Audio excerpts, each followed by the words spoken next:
On the day of his secret rendezvous, my unsuspecting husband left with a buoyant smile. "It's time to get moving," I said with resolve. "Hooray. We're moving to a new house, Mommy." With determination, I swiftly organized the move and reached out to the necessary contacts. As I prepared for this new chapter, I couldn't help but anticipate the reckoning for both my deceitful husband and my close friend who betrayed me. They were about to face the consequences of their actions, and I was ready to see them come to terms with their choices. My name is Mary, and I'm a 34-year-old part-time worker at a clothing store where I once worked full-time. I transitioned to part-time after marrying and becoming pregnant. My husband, Ben, is employed at a different company. Together, we have a 10-year-old daughter, Amy, who, though growing more reserved, is a generally cheerful and well-behaved child. As a devoted parent, I take great pride in her and cherish every moment we share. I met Ben during vocational school, and our relationship quickly blossomed. Even back then, he had a knack for spending recklessly. Whenever he received his part-time job paycheck, he'd impulsively splurge on pricey items like designer shoes or the latest gaming consoles, luxuries that strained our student budget. There were times when we subsisted on nothing but cereal for days. Despite this frustrating habit, Ben is genuinely kind-hearted and straightforward, which is why I've taken on the responsibility of managing our finances since we married. We closed Ben's account and now share mine. I always keep the passbook and debit card, giving Ben $200 as pocket money on payday. Naturally, I never got a credit card in his name. When I shared this with my best friend, Lottie, she burst into laughter. "You're incredible, managing everything so well." I need to address Ben's excessive spending. Lottie has been my best friend since high school, marking the longest friendship I've ever had. Although I was initially put off by her flashy style, I soon discovered we had much in common and enjoyed our conversations. While I found it hard to grasp her frequent changes in boyfriends, I've learned that no one is perfect. Her imperfections made it easy for us to speak candidly about anything. Even Lottie, with her free-spirited nature, settled down and became a devoted housewife 2 years ago. She acknowledges, maybe I'm a bit excessive with Ben. However, with more expenses on the horizon for Amy and our dream of owning a house, I feel the pressure. We currently live in a rented flat, which, while comfortable, pales in comparison to the dream of owning a home. Lottie's recent experience of building a new house only heightened my desire for one of our own. Despite the challenges, I focus on the long-term happiness of my family. That day, Ben came home later than usual. "Did you have to work overtime today?" I asked, noting that his overtime hours had dropped significantly recently due to the tough economic climate. "Yeah, it was unexpected. Sorry, I forgot to let you know," Ben replied. "Well, if that's the case, it can't be helped," I said, heading toward the kitchen to reheat dinner. Just then, Ben stopped me. "I already ate on my way back," he said. Given that Ben usually saves his pocket money and eats at home, unless there's a special occasion, I was taken aback. Noticing my surprise, he added with a smile, "I couldn't turn down an invitation from a colleague." "All right, but please make sure it's within your allowance," I said. "Of course," he replied before heading to the bathroom. From that day forward, Ben's overtime hours began to increase again, and he often ate out to avoid troubling the family with his late returns. While I appreciated his thoughtfulness, I couldn't shake my concern about whether his allowance would cover these extra expenses. I had mentioned before that he didn't need to report what he spent with his allowance, and Lottie had laughed at me for saying so. I didn't want to seem too strict, but Ben's frequent dining out made me worry about the impact on our food budget. While Ben was in the bath, I took the opportunity to check his coat pockets and found his wallet. I wanted to see how much money was left and if there were any receipts from his recent meals out. Normally, I'd ask him directly, but for some reason, I felt compelled to look myself. To my surprise, the $200 in his wallet was nearly untouched. This puzzled me. It seemed unlikely that he was always being treated to meals by colleagues or superiors, and if that were the case, he would have mentioned it. Since I hadn't packed him a lunch, he must have been paying for his own meals. With these questions swirling in my mind, I decided to check Ben's smartphone. He used a book-style cover that displayed a locked message when opened. On a hunch, I tried entering his birthday, and to my surprise, it unlocked. What I saw on the screen left me stunned. The chat application was filled with intimate messages between Ben and Lottie. It was clear that Ben had been using overtime as a cover for his meetings with Lottie, where they had been dining together. While I had initially thought Lottie might have been paying for their meals or dates, what shocked me even more was discovering that Ben was having an affair with her. When I introduced Lottie to Ben at our wedding, she seemed indifferent to him, particularly given his financial struggles. After Lottie got married, I had felt completely reassured, but now everything had changed. I was so shocked that I momentarily forgot to breathe, but I quickly took a photo of the screen with my phone, intending to keep it as evidence. As I captured the intimate messages exchanged between Ben and Lottie, tears began to flow uncontrollably. I had loved Ben and trusted Lottie. Could it be that the two people I cherished were betraying me behind my back? I wondered how devastated Amy would be if she found out her father was deceiving our family. As I wiped away my tears, a mix of sadness and anger, I hurried to put Ben's wallet and phone back in place before he returned from the bath. In that moment, something fell out of the cover. Picking it up from the floor, I realized it was a credit card. Staring at the card, the full extent of the betrayal became clear. My momentary sadness was replaced by a surge of anger. "Is the trip with your coworkers?" I asked. "Yeah, it's a 2-day trip down south," Ben replied. "Just a little break from work." "Oh, I see," I said, though I knew the truth. His trip was actually a secret getaway with Lottie.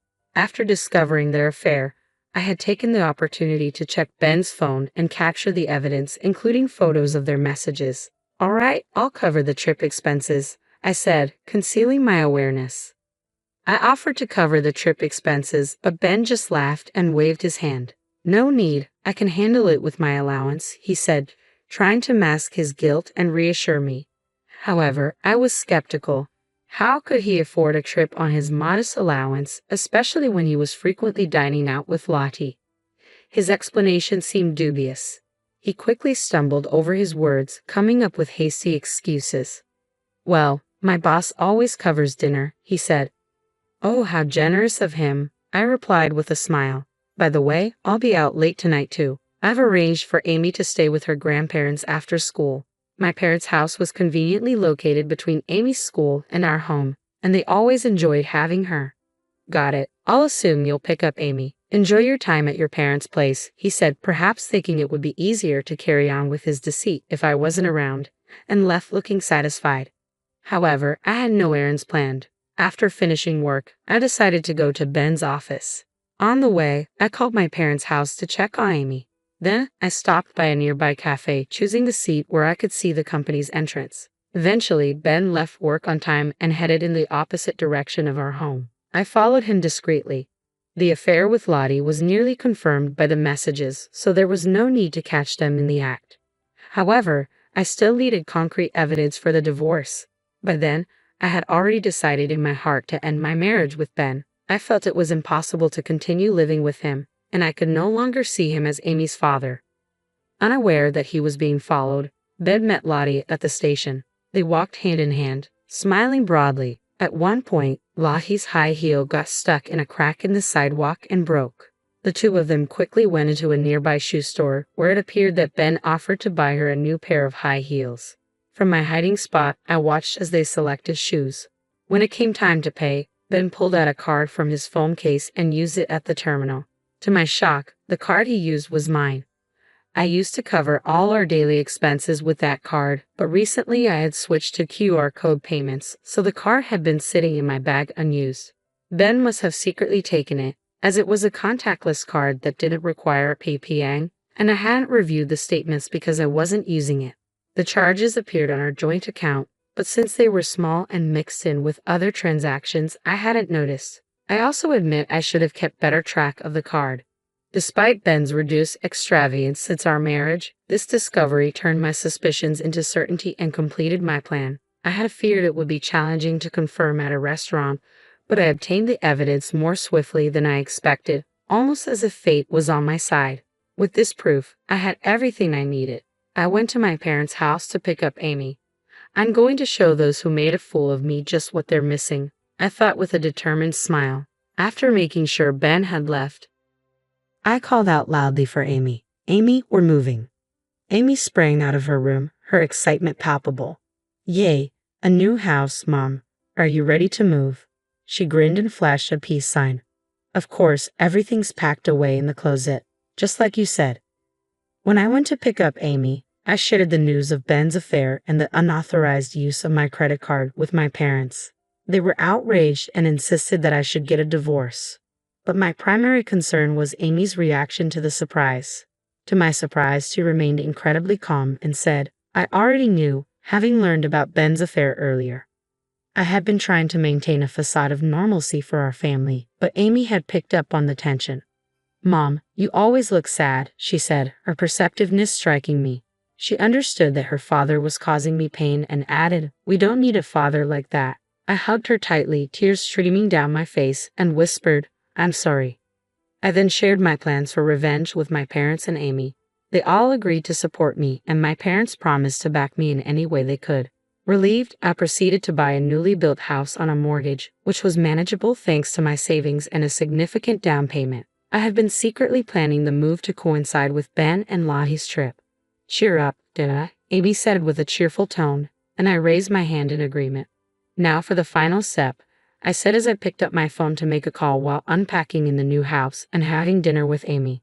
Ben's call came in shortly after. He sounded anxious and asked if he could use a money transfer app. I feigned ignorance and asked if he meant QR code payments. He explained that he had overspent and needed to download the app before the movers arrived. Earlier, I had reported my credit card as missing to customer support and requested a temporary suspension due to potential theft. This had immediately disabled the card, leaving Ben, who relied on it, in a difficult situation. Having already exhausted his allowance, he had no choice but to ask me for help. I couldn't hold back my laughter, and after a hearty laugh, I finally revealed the truth to Ben. "I'm not transferring any money. You shouldn't have gone on a cheating trip with Lottie," I said firmly. Ben was stunned into silence on the other end of the line. "I know you've been using my card without permission. I've already contacted the card company to stop it," I continued. After a pause, he muttered a quiet apology. "Do you really think sorry will fix this? What you did is theft, a crime. Both Amy and I are deeply hurt. How can you ever make amends for this?" My anger was palpable, but I replied calmly, "I can't forgive you.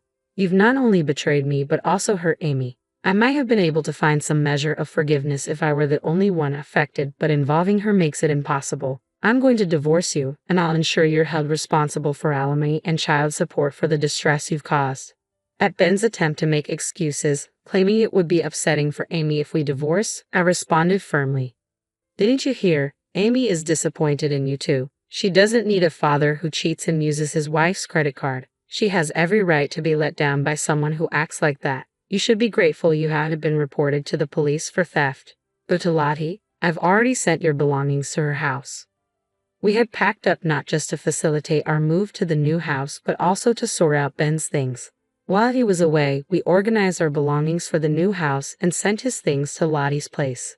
They should have arrived by now. The package was addressed to Lottie's husband, who will likely be confused and may discover the affair while trying to figure out the situation. It sounded like Ben handed the phone to Lottie, and I could hear her angry voice on the other end. "Wait a minute, Mary. What's going on?" I replied calmly, "You already know the situation. I've been betrayed by someone I trusted." Lottie immediately began making excuses. "I was pressured into this. Your husband said he'd manage the money issues if I agreed to be with him." Despite her attempts to play the victim, Lottie was just as culpable for the affair, especially given that she is married herself. There was no point in continuing the conversation. Lottie's voice continued to rise, but I firmly hung up and turned off my phone.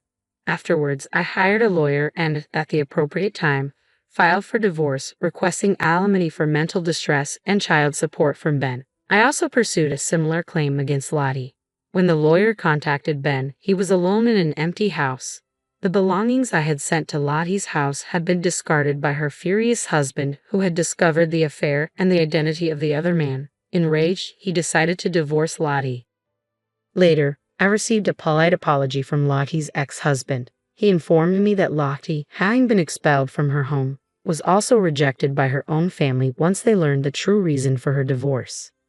Lottie is now working relentlessly, juggling a day job as a building cleaner and a night shift at a convenience store to cover my alimony and her living expenses. Meanwhile, Ben has been trying to see Amy, but I've been ignoring his requests.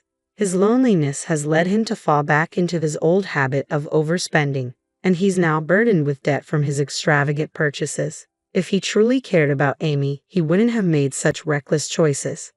We're enjoying a peaceful life in our new home, eagerly anticipating Amy's future. Hurry up, Mom. Today, on Amy's suggestion, we're heading to a local store for a cat adoption event. A new furry friend will surely bring even more joy to our lives.